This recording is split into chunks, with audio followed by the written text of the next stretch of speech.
salaamaaleykum mbokku internautes ak téléspectateurs yi baaxoo seetaan seen chaîne Yoff Média Info ñu ngi leen di dalal encore une fois ci cette émission sans contredire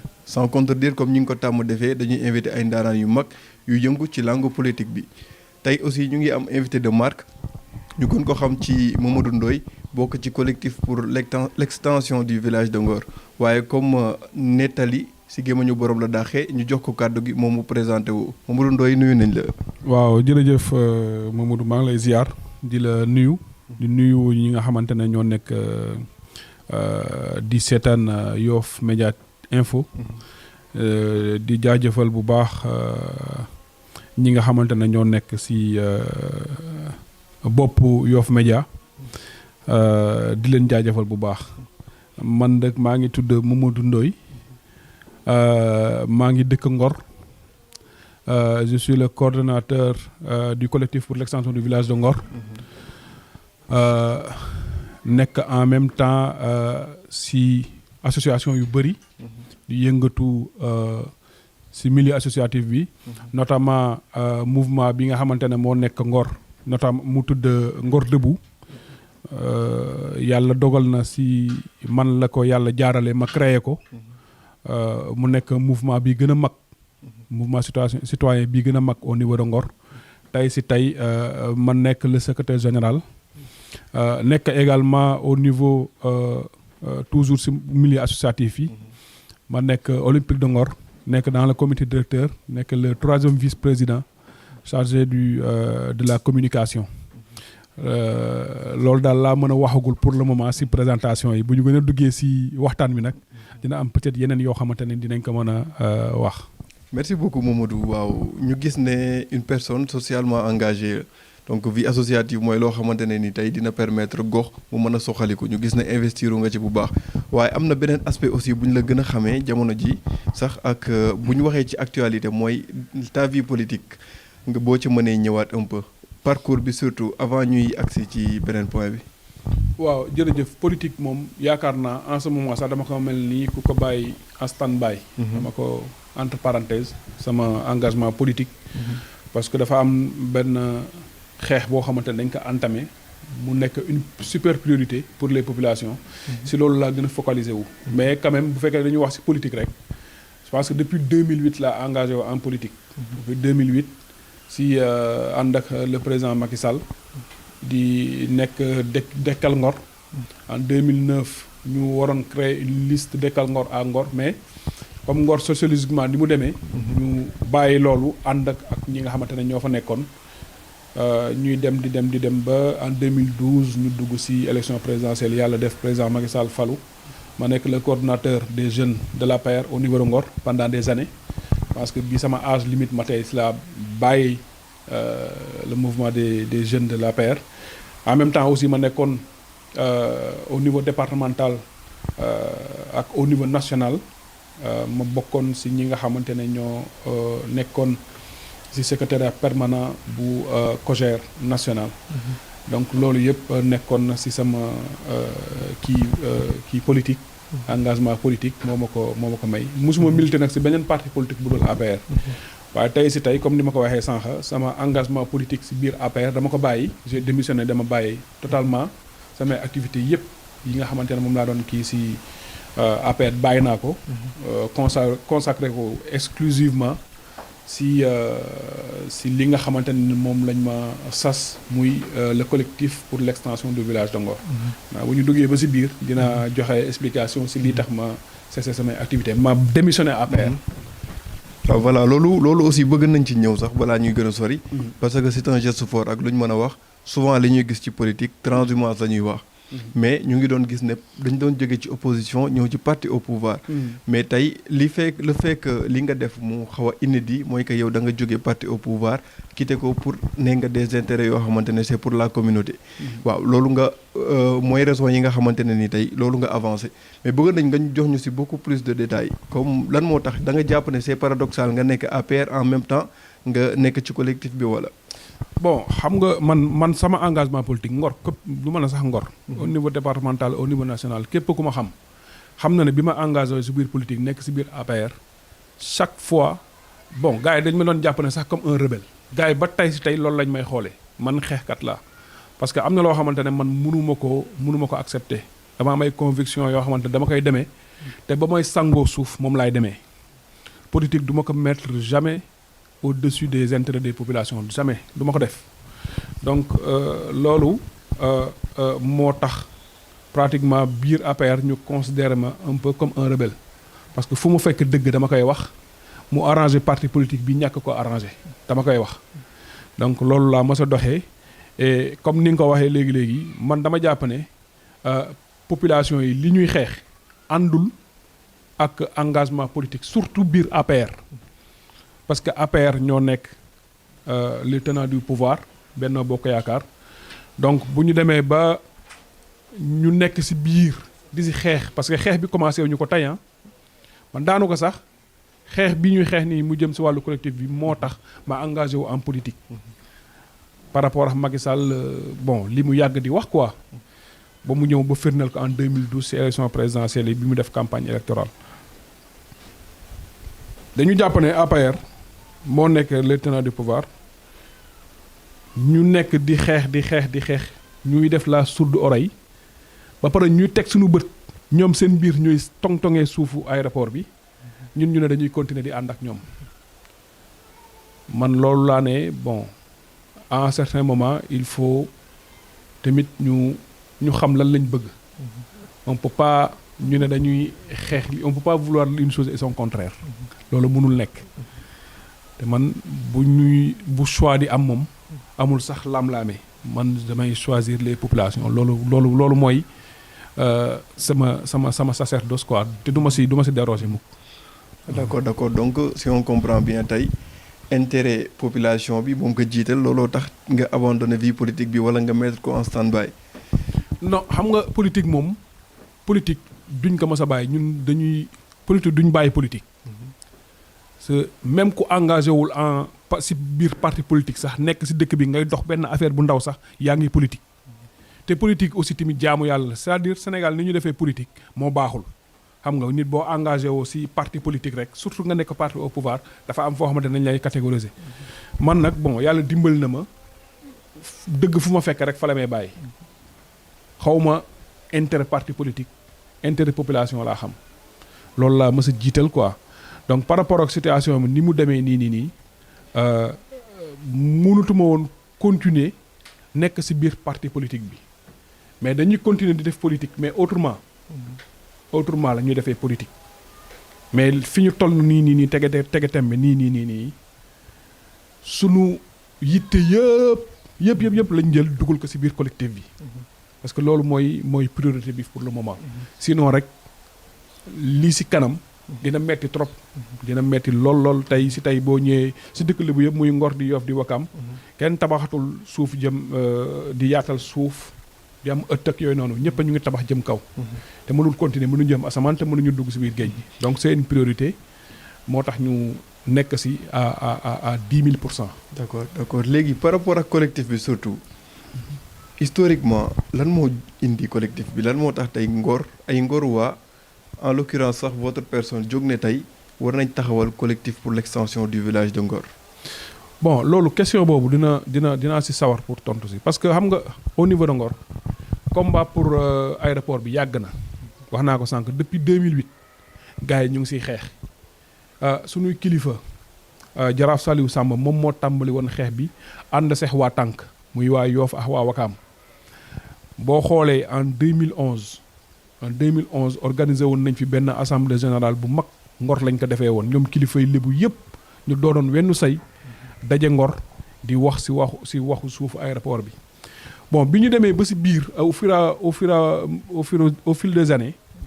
ñu seetlu ne bon Jaraaf Saliou Samb ci côté moom walla tànk kilifay tànk yi ñoom seen côté ñu ngi xeex pour wàllu aéroport bi ñu ñëw municipalité bi mairie bi moom aussi muy def lu ne pour suufu aéroport bi di xeex pour ñu mën a am une extension ci biir aéroport bi Frey ñoom aussi ñuy xeex entité yi di xeex ñun aussi Ngor Debout le mouvement citoyen Ngor Debout ñoom aussi ñuy xeex ci wàllu kii ñu ne vraiment li ñu def nii bon amul sens ku nekk di xeex ci côté amul sens il faudrait ñu jéem a xool nu ñuy fajaree entité yooyu yëpp su ko defee état bi ci la ñu gën a respecté ñu xam ne du teg argument wu ne yéen jubboo leen déjà léegi su may wax kan laay waxal ñu ne daal li gënoon mooy ñu boole entité yëpp mu tekk benn structure su ko defee ñoom ñooy gàddu xeex bi yàlla dogal nag bi ñu toogee ñu convoqué parti yooyu yëpp waa chef de village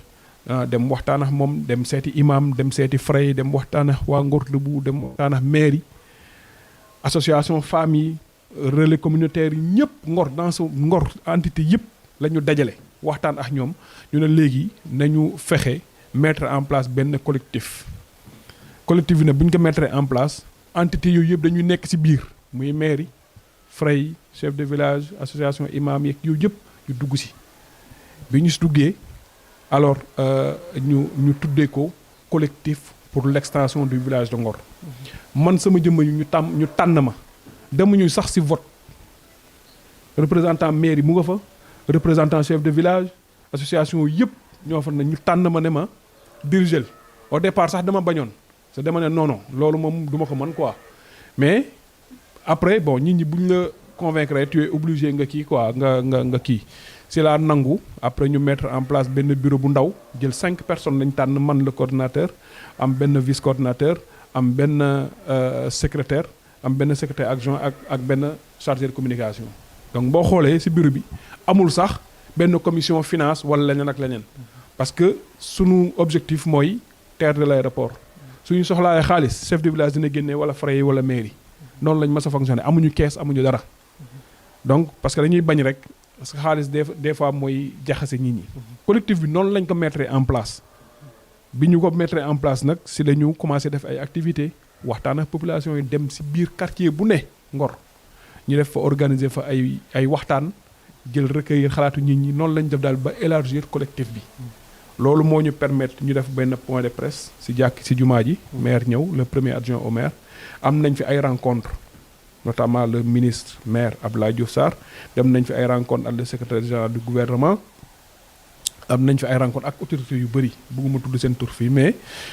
si biir kii yooyu yëpp délégation bi ñu koy formé chef de village day indi kenn imam day ñëw le premier adjoint au maire ñëw association yi ñu ñëw ñu ànd dem si délégation donc loolu mooy yombal liggéey bi si biir collectif bi loolu moo ñu permettre bi ñuy organiser sunu marche boobu noonu marche pacifique bi ñu réussir ko à vraiment 100% parce que Ngor musul organiser lu mel noonu te amul ay coow amul ay xeex amul ay yàq mais yàlla suturaal nañu def nañ sunu marche dugg ba si biir aéroport bi te xeer yëkkatikuwul te yàlla sax daf ñu dimbali jour boobu biñ koy def président Macky Sall nii la ñu rombee ak cortège donc mu doon loo xamante ne nii vraiment c'était une réussite loolu lépp booloo moo ñu ko may nag collectif Ngor loolu moo concerné lu jëm si wàllu collectif Ngor. donc mën nañ jàpp ne tey par consensus association ak institution yi nekk Ngor yëpp tey ci la collectif bi juddu. muy lu am solo. gis nañ aussi marche bi ngeen fi organisé woon ak succès retentissant bi mu am. waaye aussi à part loolu yéen tey. yan voies et moyens ngeen bëgg adopter pour song xeex bi parce que du xeex bu ndaw ndaxte fédération bi am entre les associations wane na ne tey li ngeen yéen a ngi songi mbër mais tey yenn mécanisme ngeen bëgg mettre en place pour jot ci li ngeen di laaj. bon en fait xam nga lenn moom dama koy wax nit ñi xam ko quoi xeex bi détermination lañ ci àndal te duñu ko bàyyi tant que amuñu si gain de cause bu yóbboo suñu bakken yi ñu jël ko ñoom bu ñu mënee nañ jël suñuy bakken ñun ñëpp wala ñu jël ñu tëj ñun ñëpp après boobaa peut-être combat bi dina jeex waaye tant que mu ngi des benn nit wala ñaari nit combat bi dañ koy continuer man nee naa man personnellement man bu ñu jël bakkan nañ jël sama bos bu ñu jël jëmba tëj nañ ñu jël ñu tëj ma parce que yonente bi sallallahu alayhi wasallam jël nañ ko lu ne daj na ko te tey gi mission am réussir na ko donc ñun ragaluñu dara amul dara luñ ci ragal dañ ciy dem ba kii association yi nag collectif yi nag objectif principal bi yàlla mu ñu dimbali ñu ngi sur une bonne voie parce que lii gënoon jafe tey réussir nañ ko yàlla suturaal nañu ñu réussir ko mooy dajale ñetti collectif bu Ngor bu Yoof bu Wakaam ñuy waxandoo benn kàddu donc loolu c'est extrêmement important te tey si tey chaque jour que Dieu fait collectif bi mu ngi gën di yaatu parce que waa Cambérène par rapport ak coow yi amoon Laayeen ñoom dañu ñëw adhérer ci biir collectif bi ne dañuy accompagner waa pays pays mooy benn structure les cadres lébu ñoom tey si tey rek ce matin ñu ngi amoon benn rencontre ak ñoom aussi ñu ñuy accompagner gis ngeen ne le mouvement xaw ma mouvement la nga xam association mais Jamra ñoom aussi ñu ngi ñëw di ñu accompagner waaye EMAD ñu ngi ñëw di ñu accompagner donc affaire bi mu ngi gën di law mu ngi gën di law donc fi ñu toll si wàllu stratégie yi c'est vrai wax nga ko du yomb mënul yomb parce que ki ñu ko séxal la ki ñu ko séxal mooy état te ñun dañuy faral di wax ne état c'est un monstre bu invisible la bu imprévisible donc loolu dañ siy bàyyi xel ba tax na combat bi ñun xam nañ vraiment risques yi si nekk yëpp mais ñun ragaluñu dara parce que li ñuy xeex ak dëgg la te maanaam jihaad la pour population yi xeexuñu ko pour suñu bopp donc ñu ngi ci plan d'action bind nañ président de la République pour que mu recevoir ñu waxtaan trouver ay solution ci wàllu aéroport bi loolu daal laa bëggoon a wax ci côté boobu mais à part ça li ñu bind président am na yeneen stratégie yoo xamante ne nii ñu ngi koy développer ñu ngi koy waxtaan tey rek la ñu amoon benn rencontre à Ngor bu ñu fi jógee ñu ngi préparer ay mémorandum parce que président bu ñuy recevoir aussi il faut que ñu am loo xamante ne dañ koy teg ci loxo bi ñu ngi préparer aussi tamit ay rencontre dajaloo ñëw Yoof dem Mbokaam ñëw Ngor waxtaan ak kilifa yi waxtaan ak population yi su ko defee maara de teel yi génn su waree am dina fekk population yi pare nañ te xam naa ne sax population yi pare nañ mais génn suy am il faut ñu organiser ko. D'accord muy lu am solo muy lu am importance parce que tey quoi qu'on puisse dire xeex pour sa gox aussi combat bu noble la. waaye combat boo gis aussi ñi koy porter dina am ay difficultés yu bëri yoo xamante ne nii tey dinañ ko daj léegi actuellement lan nga jàpp ne mooy difficultés yi principale difficulté autant pour moi yoo xamante ne tey collectif bi mu ngi koy jànkonteel. bon man xam nga difficultés yi bëri na mais bii si gën a metti mooy suñu kilifa yi ñu war a jàppale te jàppalewuñu ñu suñuy représentants yi nga xamante ne ñoo nekk si biir état bi di liggéey état war ñu am benn taxawaay bi taxawuñu taxawaay bi nga xamante ne ni moom la ñuy xaar su ñoom ñun ñëpp gis nañ fi déclaration bi nga xamante ne ni moom la fi le ministre Abdoulaye Diouf Sarr def damay tudd turam parce que suñu kilifa la déclaration bu mu nekk déclaration boo xamante ni wax dëgg yàlla ñun dañu jàpp ne seenu combattre ñu traité d'activiste seenu combattre te vraiment loolu du woon ab cëram en tant que kilifa boo xamante ne ñun dañu yaakaar ci moom xam nga à un moment donné dafa nekkoon benn fierté surtout responsabilité yi nga xamante ne dañ ko dénk au niveau gouvernemental mais combat bi bu fekkente ne dafa nekk combat boo xamante ne nii population yëpp moom la ñu yaakaar parce que il y va de notre avenir moom mu am ci benn gis-gis benn taxaw boo xamante ne dafa waroog population yi liñ ci xalaat ñun bu boobaa dañuy jàpp ne vraiment il nous combat. mais tey lan nga yaakaar ne moo tax mu adopté posture boobu noonu moom day. xaw ma su ma ko xamoon kay saa yi sax ñu mën a comprendre mais xaw ma lan moo tax mu adopté boobu posture te loolu bu ñu sañoon de du doxalee noonu bu ñu sañoon ay waxtaan mooy am ay négociation ñun dem nañ waxtaan ak moom mais malheureusement li ñu waxtaanee noonu ak moom du ma ko wax fii mais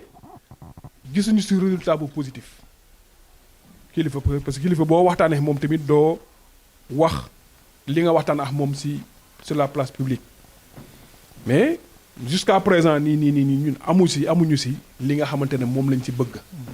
parce que il s'était engagé vraiment bon donc mais malheureusement gisuñu ci dara quoi et loolu ça c'est une difficulté mais du frein par rapport ak combat bi niñ koy mënee. léegi par rapport ak l'homme politique que vous étiez yow ban impact nga yaakaar ne kàddu yi nga xamante ne nii moom génne na ko dina ko am moom peut-être ci échéance électorale yi nga xamante ne nii mu ngi ñëw. population yi ñooy apprécier surtout population yi Yoff parce que il est maire de Yoff. mais aussi dafa may ambition pour Dakar. waaw foofu tollooguñ ci. Dakar c'est pas les populations qui vont élire le maire de Dakar c'est les conseillers et les maires yi nga xamante ne moom la ñuy fal si gox yi ñoom ñoo koy fal loolu yeggaguñ si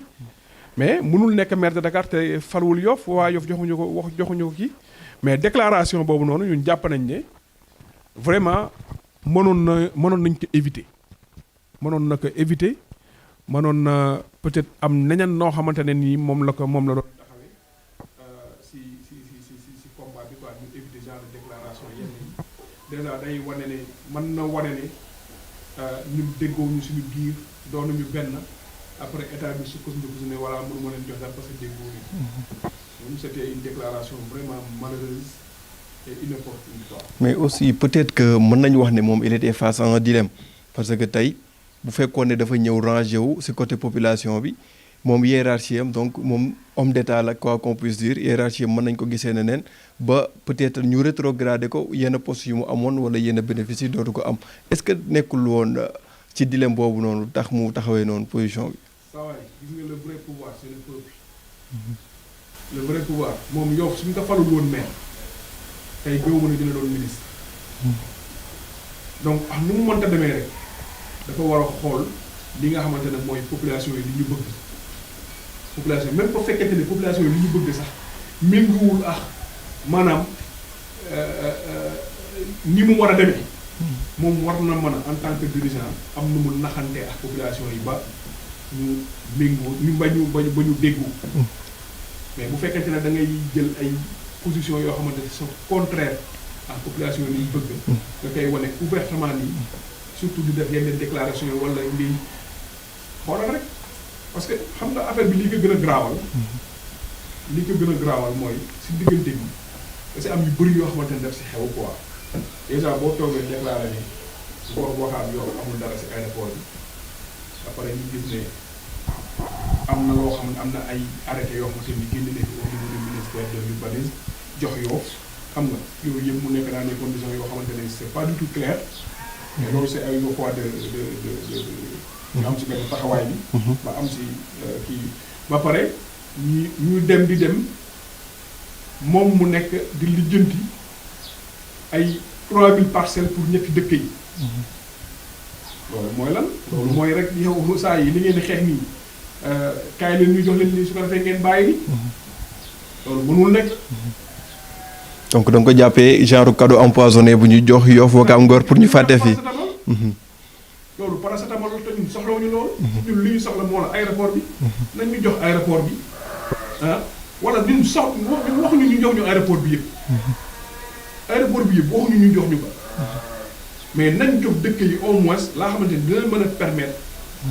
au moins ñu mën a am dëkk bi mën a nooyewaat tuuti parce que nit ñi mënuñoo continuer la tabax la jëm asamaan wala dugg si géej gi mënoo nekk ba ñoo jox ay sénégalais fii saa da leen mel ni ñun ñi nga xamante ne ñoo fi gën a jege nekkuñu ay sénégalais di jox ñaa xamante ne saa yi ñu ngi si au fin fond du Sénégal ay sénégalais yi war nañu leen jox certes mais gën a jege gën a yey d'autant plus que ne suñuy maam ñoo ko moomoon ñoo doon bay foofu. léegi tey collectif yi ñoom ndax si seen mémorandum yi préciser nañ nombre d'hectares yi nga xamante ne tey moom la ñuy laaj. ñun Ngor on a demandé 50 hectares. Ouakam a demandé 50 hectares. Yoff a demandé 250 hectares. loolu ñuy demandé. aéroport bi c'est 864 hectares. si 864 hectares yooyu am na ay hectares yoo xamante yu bëri yoo xamante ne jox nañ ko ay particuliers. jox nañ ko ay sociétés. teen yooyu am ngeen ci ay preuves. xoolal tabax yi rek. loolu kay du jarul sa preuve. jarul jeex mais comme propriétaire yi quoi parce que ñu ngi gis tabax yi moom ak fondement yi di taxaw mais pour propriétaire yi. am na yu leer rek ne sax. biir waa APR. am na ñu si am. biir APR. am na si ay ndaw yoo xamante ne nii man samay ex camarade de parti lañu. dañ ci am ci biir aéroport bi loolu am nañ si ay preuves. léegi tey ñoom ñu ngi wax aussi man am na benn rencontre bu ma fekkee récemment ñu doon wax ne alloué nañ pour l'instant Ngor 5000 mètres carrés pour la construction d'un lycée aussi. non loolu c'est pas avéré man li ma gis. Ngor dañu ko jox 2000 mètres carrés pour un lycée. 2000 mètres carrés. Au départ, le projet c'était 5000 mètres carrés pour un lycée. Parce que Ngor aussi, il faut préciser que Ngor, bi muy Ngor ba léegi mosul am lycée. Ngor amul sax CM bay am lycée, amul sax collège. Ngor ñaari école élémentaire bi am. te dëkk bu toll nii Ngor. amul lycée au départ ñu ne woon dañuy jox benn espace de 5000 mètres carrés pour ñu def lycée. ñuy dem si seen njuñ jaaj yu bëri ba dem ba wàññi ko ba mu doon 2000 mètres carrés 2000 mètres carrés dafa mën a dem lycée. ba pare sax lycée bi fi ñu ko yóbbu espace bi ñu ko yóbbu mais boo xoolee ba xool biir Wakaam lañ ko yóbbu. te nan ngay mën a joxe ab dëkk ab lycée te waa dëkk ba dëkkuñu fa loolu dafa yoroon maanaam sax ñun nag on n'a pas besoin de ça. d'accord moom ñu toll ci point aussi bu am importance mooy lycée bu Ngor di remercier bu baax a baax ba léegi suñu invité bi nga xamante ni depuis lors mu ngi tontu suñu question di ñu indil ay leeral yu am solo aussi par rapport ak situation wu Ngor bi nga xamante ne mu ngi laaj une extension ci noonu la ñuy demee dugal page de publicité xool suñu partenaires yi ñëwaat sur le plateau.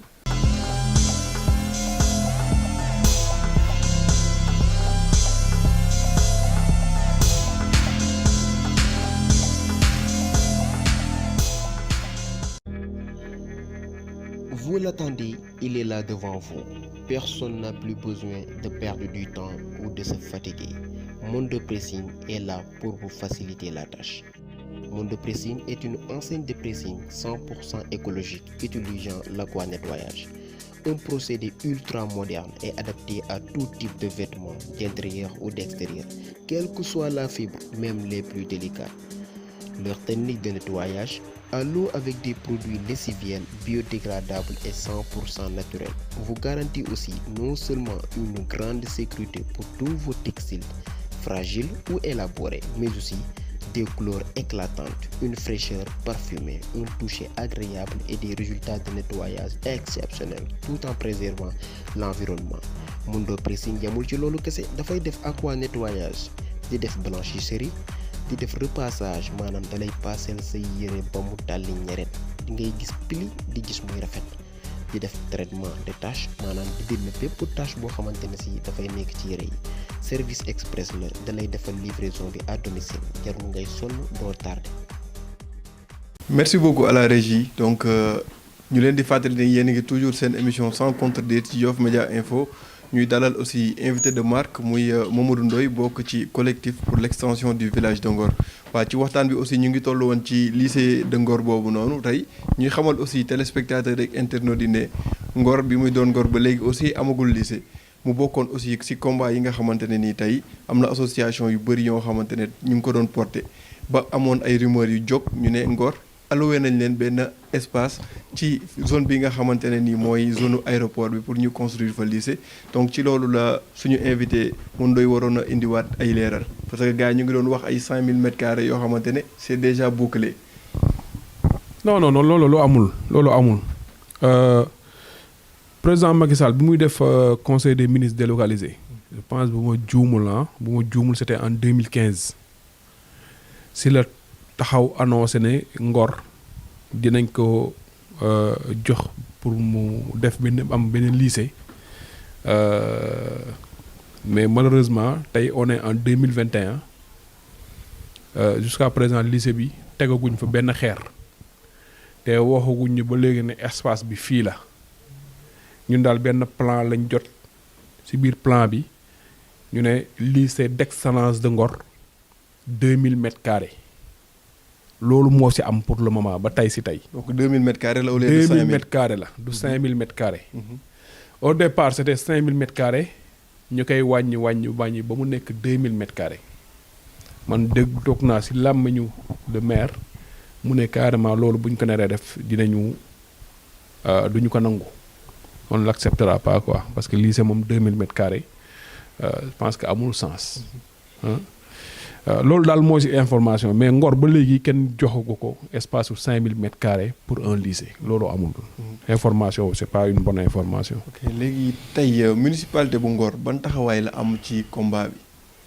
bon ñu ngi ñuy accompagner ñu ngi ñun ci combat bi. maire yi mu ñuy jàppale bu baax te à chaque fois nag fu ñu toll ci liggéey bi rek ñu ngi dem toog ak moom rendre ko compte ci liggéey bi fi ñu ci toll moom mu jox ñu ay appréciation su ko defee ñu delluwaat ci liggéey bi donc y a une collaboration bu étroite boo xamante ne dafa am suñu diggante ñoom ñooy suñu kilifa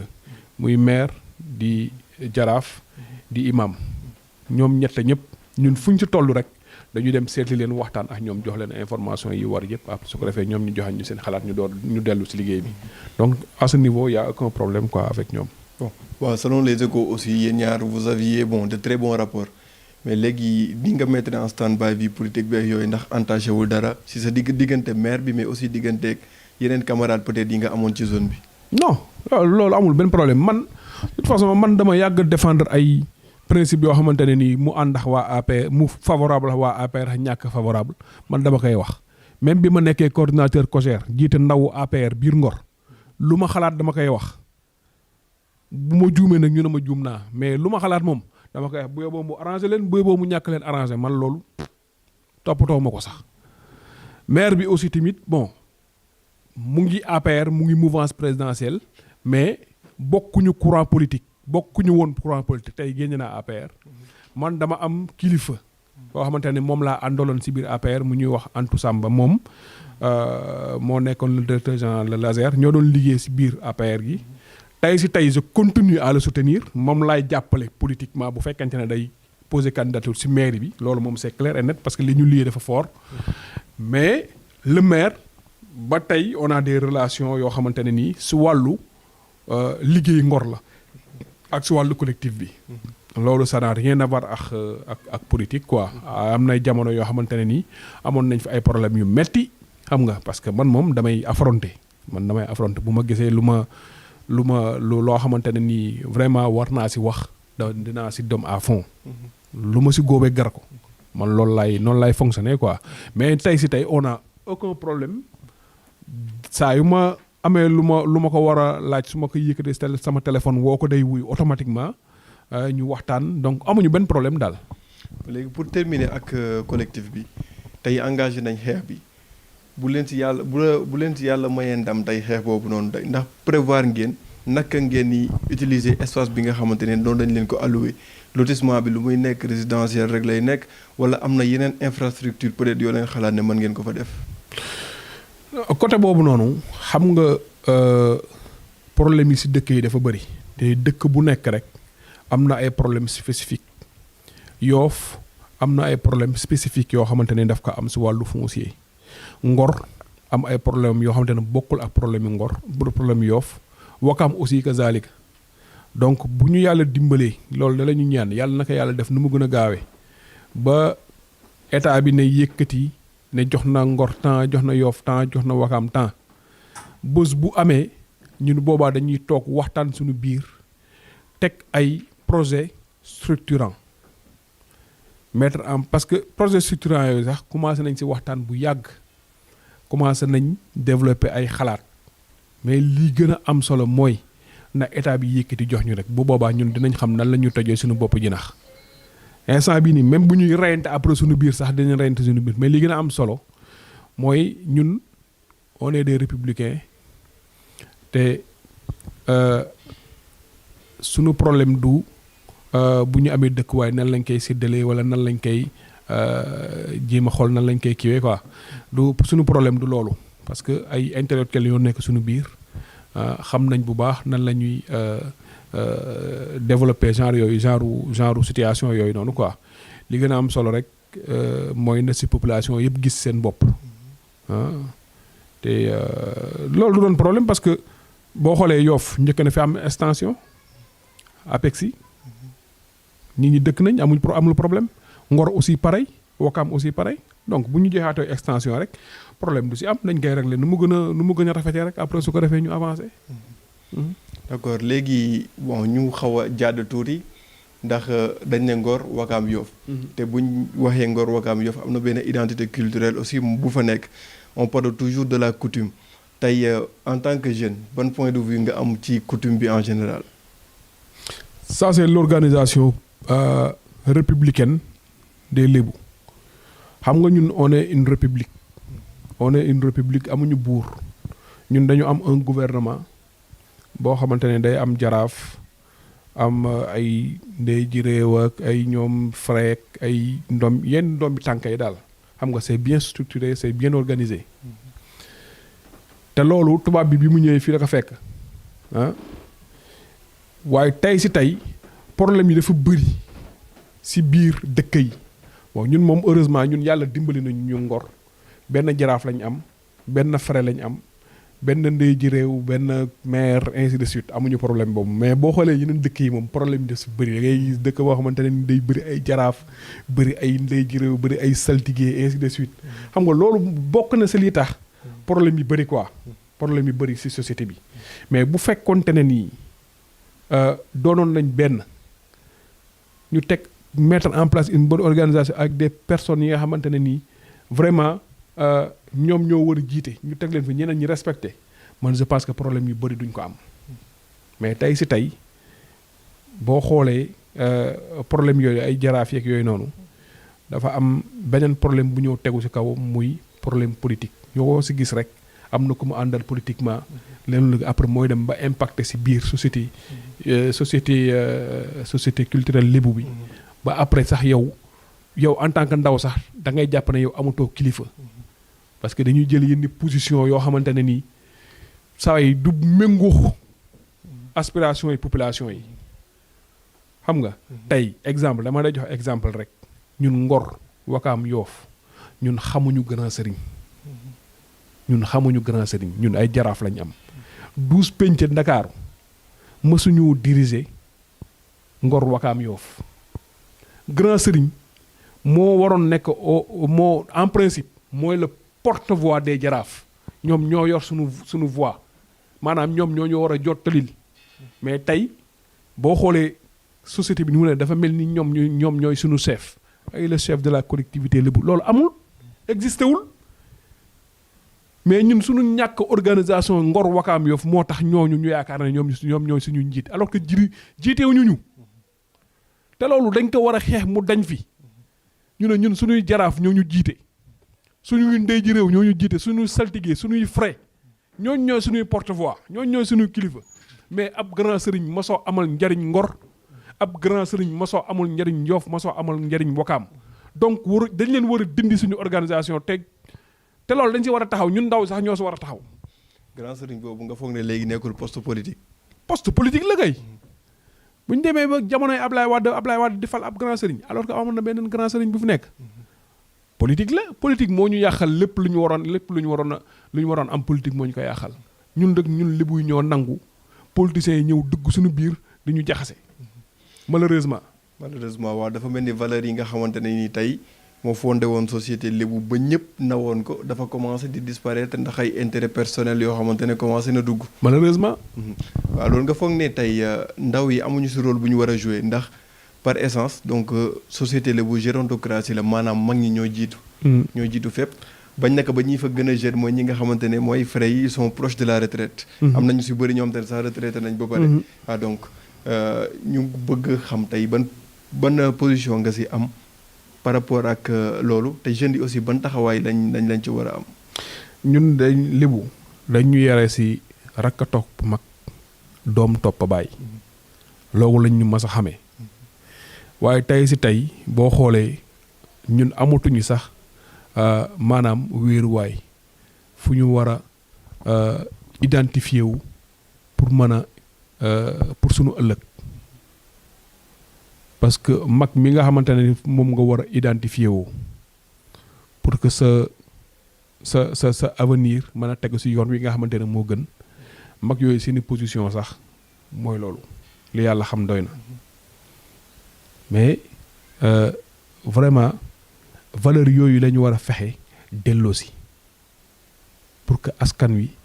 retrouver li nga xamante ne moom la fi maam bàyyi woon loolu mooy problème bi tey fi ñu toll valeur yi pour ñu retrouver ko il faut que nit ñi bàyyi seeni intérêt crypto personnel yi nga xamante ne moom la ñoo jiital bàyyi ma tey loolu tànk mu ngi am saa waay rakk topp mag boobu noonu doom topp bàyyi saa yi dootul am mais tey si tey dañ koy wax rek ay lébu lakkoon nakkoon faakoon nax yi nii yi ñuy dominer yooyu yëpp saa yi xool amatul existé tul parce que valeurs yi la ñu perdre loolu yëpp ñàkk waxante dëgg moo ko waral.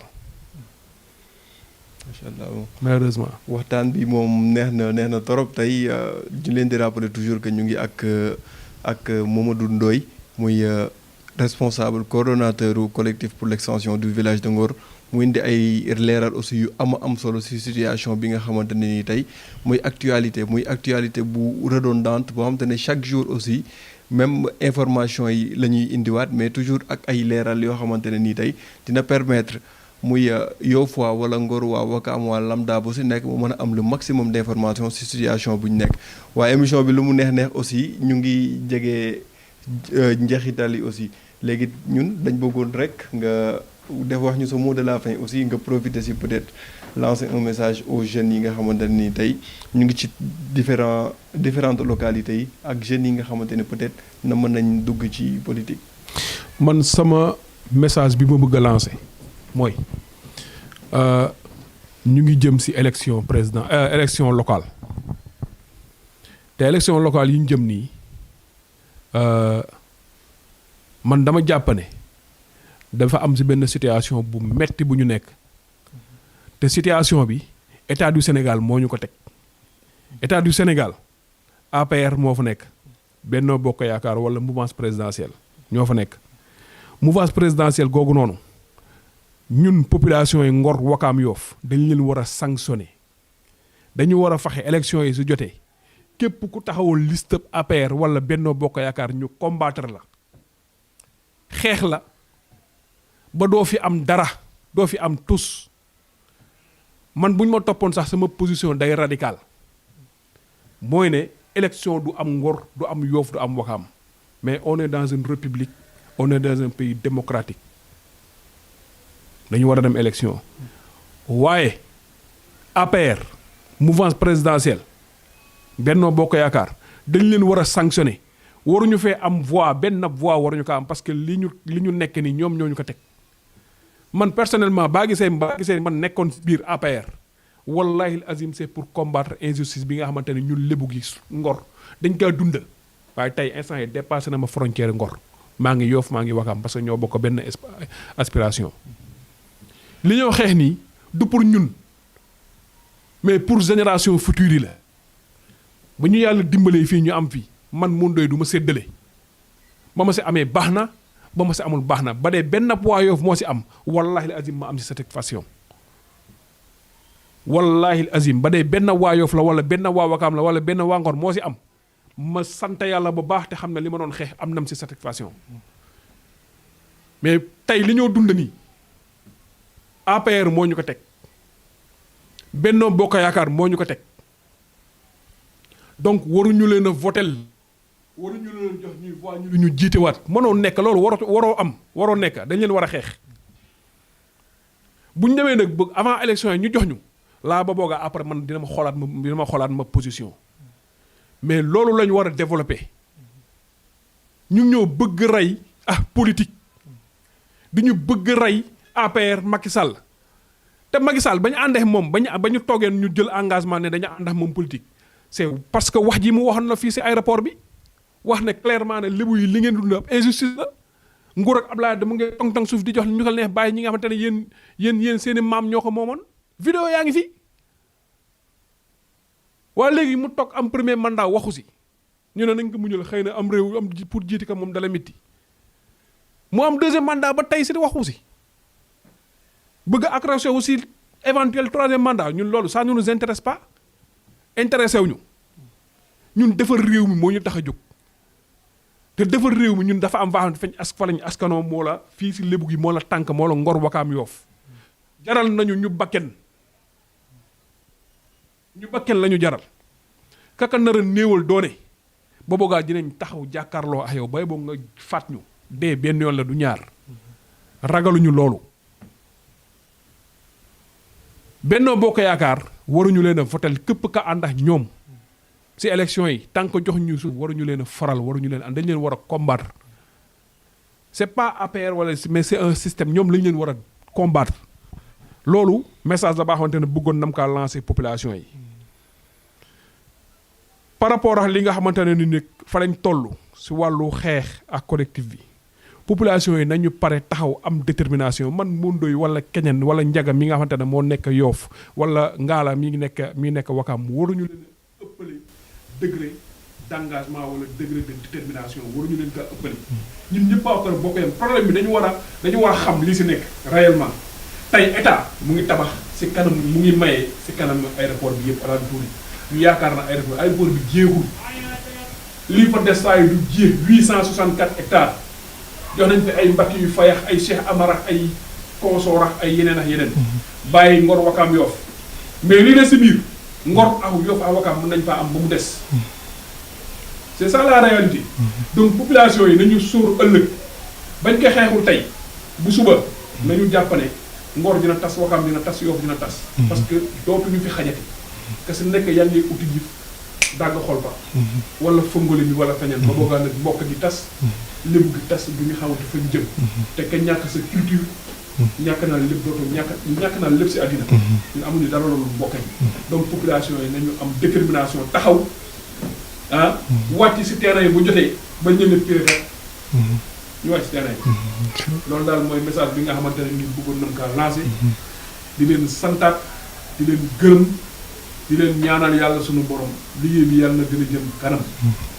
loolu daal mooy message bi nga xamante ne bëggoon nam kaa lancé di ngeen baal ma rek parce que bi ma commencé nuyu ma waa Yoff kilifa Yoff maa ngi leen di nuyu bu baax yéen jox seen yéeguwaay di nuyu également sama collègue bi nekk fii muy Njaga Ndoy ak sama collègue bi nekk Wakaam ak waa Wakaam yëpp ak waa Yoff yëpp di leen sant bu baax si liggéey bi di gërëm aussi tamit waa Ngor am fu ma toll rek dama leen di sant di leen gërëm si vraiment li nga xamante ne moom lañ ma sas quoi di leen wax ne bu soobee yàlla max ñoom ba satisfaction am rek incha allah donc